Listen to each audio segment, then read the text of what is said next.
Hello friends, मैं doctor नीलम आपका अपने चैनल स्टडी एंड रिसर्च में स्वागत करती हूँ। फ्रेंड्स, अभी हम स्टडी करने वाले हैं डिस्क्रिप्टिव वे में। और जैसा कि आप अगर सब्सक्राइबर है मेरे तो आपको पता ही होगा, हम लोग स्टडी करते हैं टॉपिक वाइज।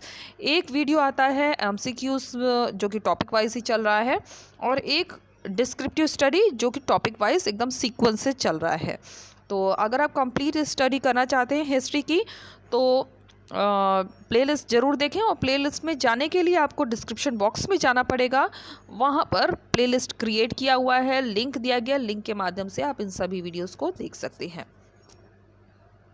इस तरह का वीडियो पसंद आता है तो लाइक शेयर सब्सक्राइब करें। सब्सक्राइब करने के बाद बेल आइकन की घंटी को जरूर प्रेस कर लें ताकि इस तरह का वीडियो जब भी अपलोड करूँ उसका नोटिफिकेशन आपको आसानी से मिल सके।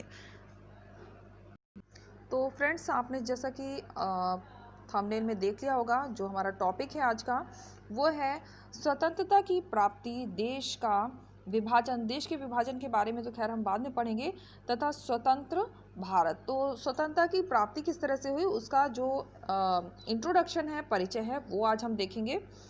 और जो नए राज्य उभर के आए हैं उनके बारे में देखेंगे। तो मैंने थंबनेल में इसीलिए राइट कर दिया था।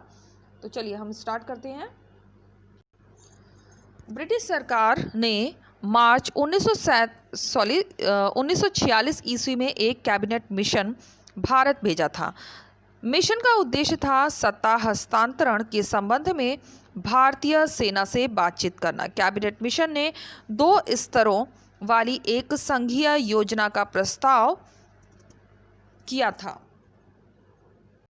तो कैबिनेट मिशन ने 2 स्तरों वाली एक संघीय योजना का प्रस्ताव किया था, जिसे आशा की गई कि बड़ी मात्रा में क्षेत्रीय स्वायत्तता देकर भी राष्ट्रीय एकता को बनाए रखा जा सके। विभिन्न राजनीतिक दलों में समझौता न करा सकने के बावजूद 16 मई 1946 ईस्वी को कैबिनेट मिशन ने अपने प्रस्ताव प्रकाशित कर दिए।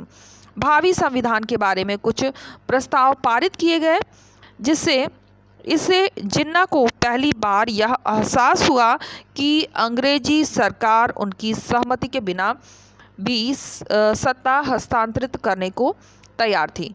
कैबिनेट मिशन ने कांग्रेस तथा लीग दोनों के दृष्टिकोण से मध्यम मार्ग निकालने का प्रयत्न किया। अंतरिम सरकार में समस्त उत्तरदायित्व भारतीयों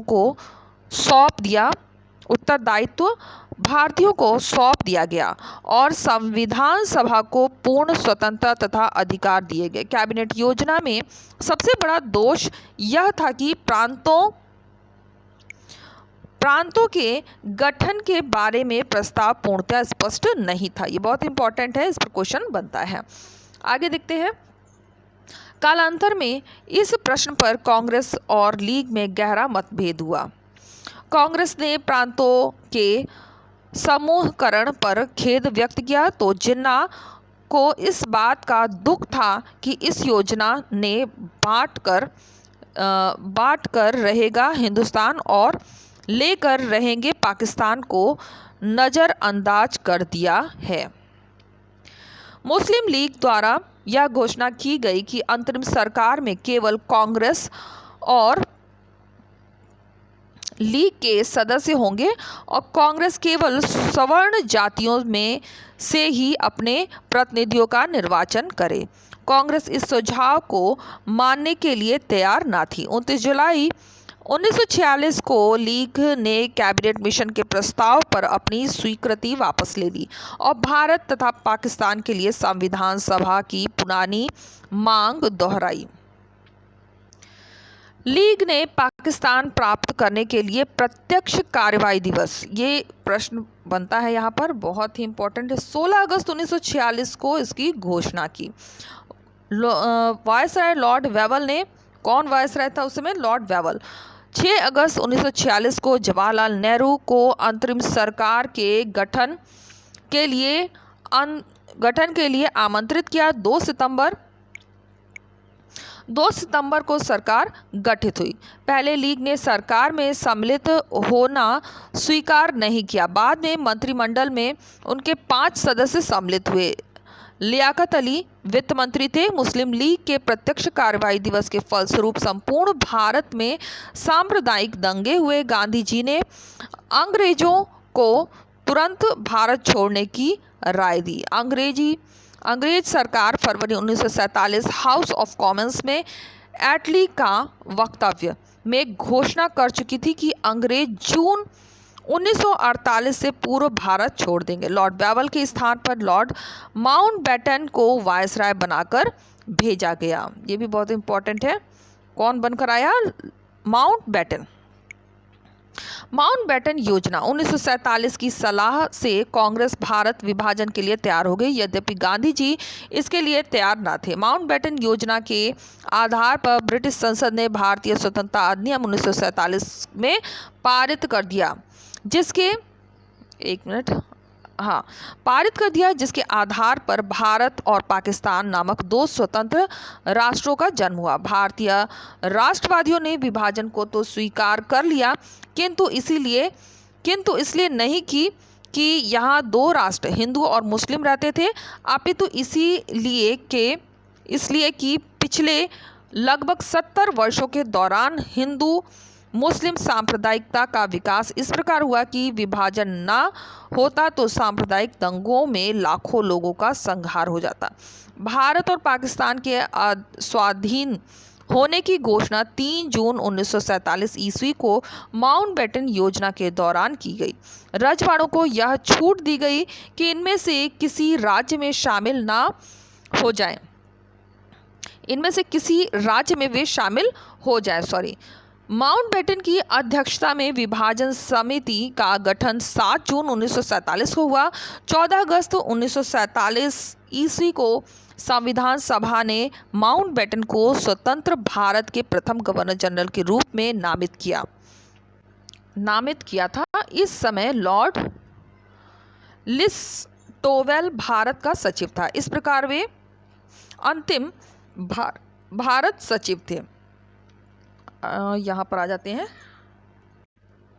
रजवाड़ों की जनता के व्यापक आंदोलन के दबाव में आकर गृह मंत्री सरदार पटेल की कूटनीति के कारण अधिकांश रजवाड़ों ने अंततः भारत में शामिल होने का निर्णय लिया। जूनागढ़ के नवाब, हैदराबाद के निजाम, जम्मू कश्मीर के महाराजा प्रारंभ में अगर मगर करते रहे। तो कौन कौन से थे अगर मगर करने वाले? इन पर भी बनता है कि स्टार्टिंग में ये लोग शामिल नहीं हुए थे, जैसे कि हैदराबाद, जूनागढ़ और जम्मू कश्मीर। हैदराबाद के निजाम ने स्वतंत्र राज्य घोषित करने का प्रयास किया, किंतु एक आंतरिक विद्रोह एवं भारतीय सेना के पहुंच जाने के पश्चात 1948 में उसे भारत में शामिल होना पड़ा और 18 अगस्त 1948 को हैदराबाद की सेना ने मेजर जनरल J.S. चौधरी के समक्ष आत्मसमर्पण कर दिया।